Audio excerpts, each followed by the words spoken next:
نحمده ونصلي ونسلم على رسوله الكريم وخاتم النبيين وعلى آله وأزواجه وأصحابه وأتباعه أجمعين.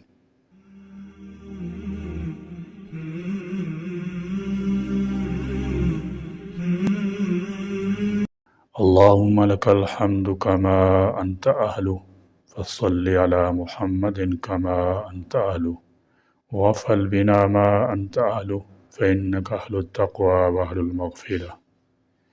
سیرت کا سبق سنتے وقت درود و سلام کا اہتمام کیجیے، کیونکہ درود شریف انسانیت کا درس دیتا ہے۔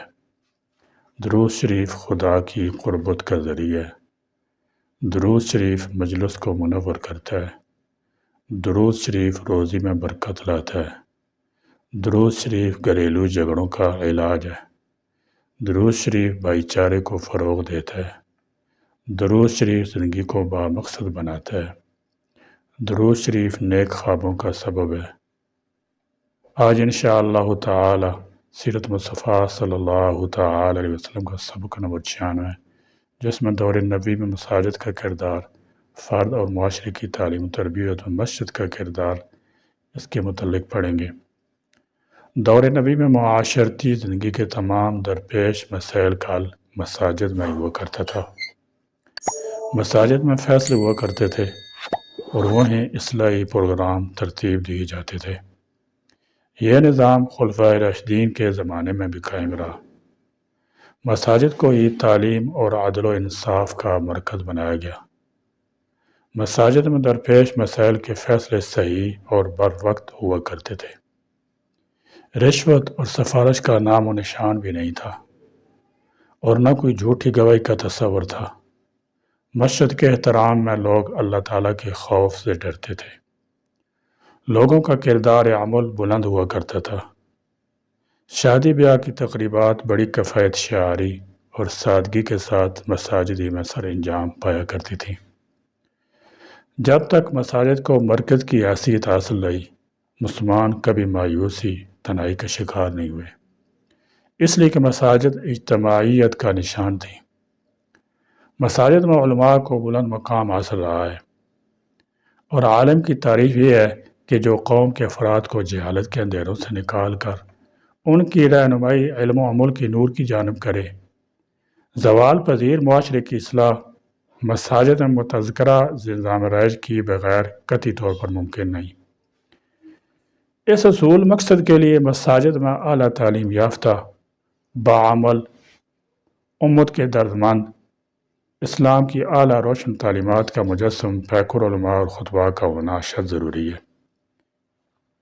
کیونکہ ایسے علماء ہی مسجد کو مرکز بنانے کے لیے اہم کردار ادا کر سکتے ہیں۔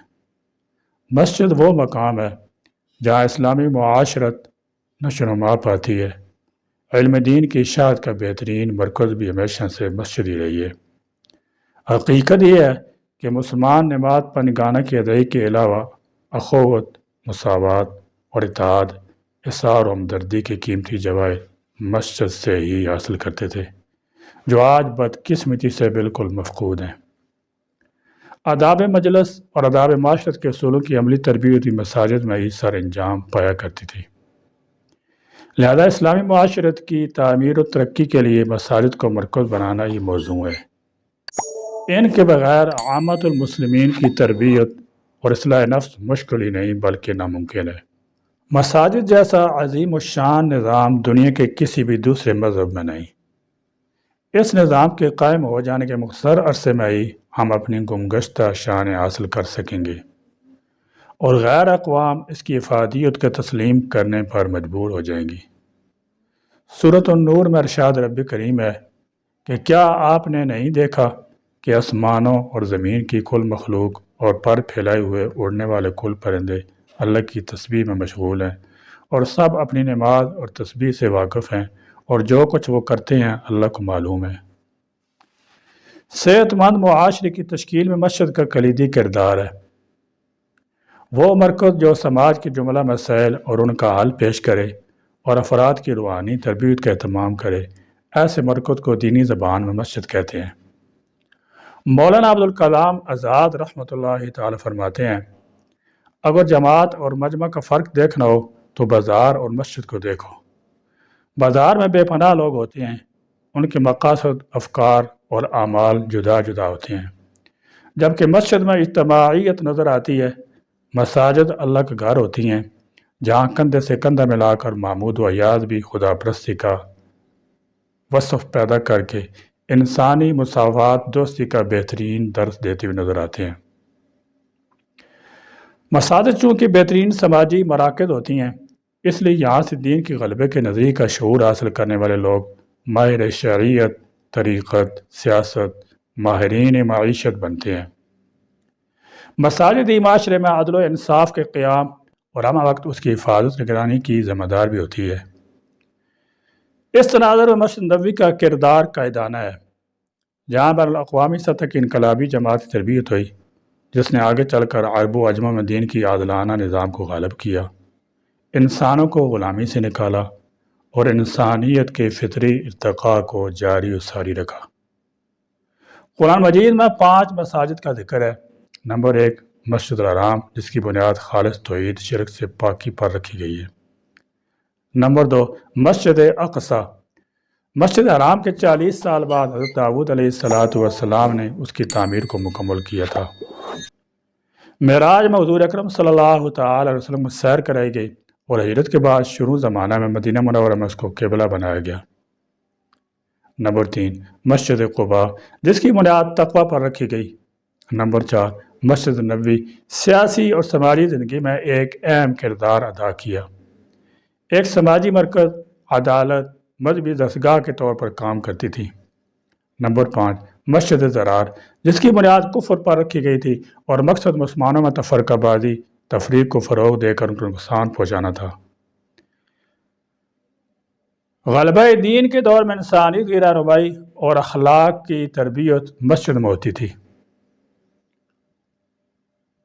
مگر آج کے زوال پذیر دور میں مساجد میں وہ نظریہ ہی نہیں، قومی ملی پالیسی پر نظر نہیں، دشمن کے ناپاک عزائم کی خبر نہیں، اجتماعیت کا شعور نہیں، پروپیگنڈا کی شکار ہیں، مادیت پرستی کے دباؤ میں کا حکمت عملی اور انسانی مدد کی سوچ سے عاجز قاصر ہیں، بلکہ ان باتوں کو دنیاوی باتیں کہہ کر صرف عبادات تک خود کو محدود کر لیا گیا ہے۔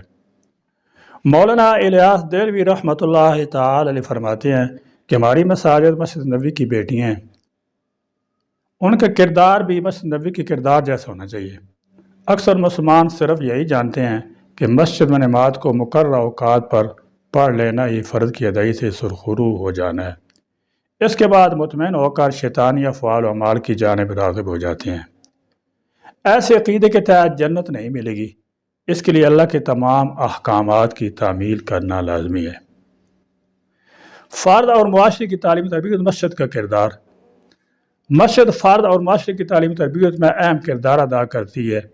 یہ مذہبی، تہذیبی، ثقافتی بیداری پھیلانے میں اہم کردار ادا کرتی ہے اور ایک اچھی نسل کی تعمیر، نشو و نما میں مدد کرتی ہے اور انہیں ایک بہترین ترقی یافتہ معاشرے کی تعمیر کے قابل بناتی ہے۔ معاشرے کی تعمیر کے سلسلے میں مسجد کے کردار کچھ اس طرح ہے: خدا اور یوم آخر پر ایمان لانے کے حوالے سے لوگوں کو تربیت کرنا۔ ارشاد باری تعالیٰ ہے، اللہ کی مسجد کے آباد کار، مجاور و خادم تو وہی لوگ ہو سکتے ہیں جو اللہ اور روز آخرت پر یقین رکھتے ہیں۔ التوبہ۔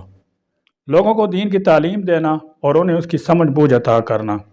مسجد کے علاوہ کوئی بھی ایسی مناسب جگہ نہیں ہے جہاں پر ہر شخص اپنے دین کی تعلیم حاصل کر سکتا ہو، لہذا مساجد کے ذمہ داروں پر لازم ہے کہ وہ مسجد میں آنے والے لوگوں کو سکھائیں کہ ان کے حقوق واجبات کیا کیا ہیں، مثلا عبادات، معاملات، تعلقات اور حقوق۔ اخلاقی تربیت، مسجد ہر اس جھوٹ، لغو اور جھگڑے سے پاک ہے جس سے نمازیوں کو نقصان پہنچنے کا اندیشہ ہو، اس لیے احادیث نبی صلی اللہ تعالی وسلم مساجد کے احترام اور ان کی حرمت کی تاکید کی گئی ہے تاکہ وہ لوگوں کے اخلاق کو سنوارنے میں اپنا کردار ادا کر سکیں۔ چنانچہ حدیث میں ہے، جو شخص کسی فرد کو مسجد میں گمشدہ چیز کا اعلان کرتے ہوئے سنے تو وہ کہے، خدا تمہیں یہ چیز کبھی نہ لوٹائے، کیونکہ مسجدیں اس کے لیے نہیں بنائی گئیں۔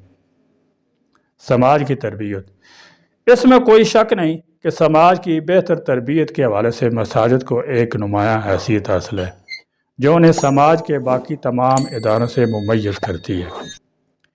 یہ سماج کے ہر طبقے کے لوگوں کو دن میں 5 بار اکٹھا کرتی ہے، جس میں ایک بچہ اپنے پڑوسیوں، ہمسایوں اور علاقے میں رہنے والے اپنے ہم عمر ساتھیوں سے واقفیت حاصل کرتا ہے اور اچھی صحبت میں گھول مل جانے کی عادت ڈالتا ہے، اور یہی حال بڑی عمر والوں کا بھی ہے۔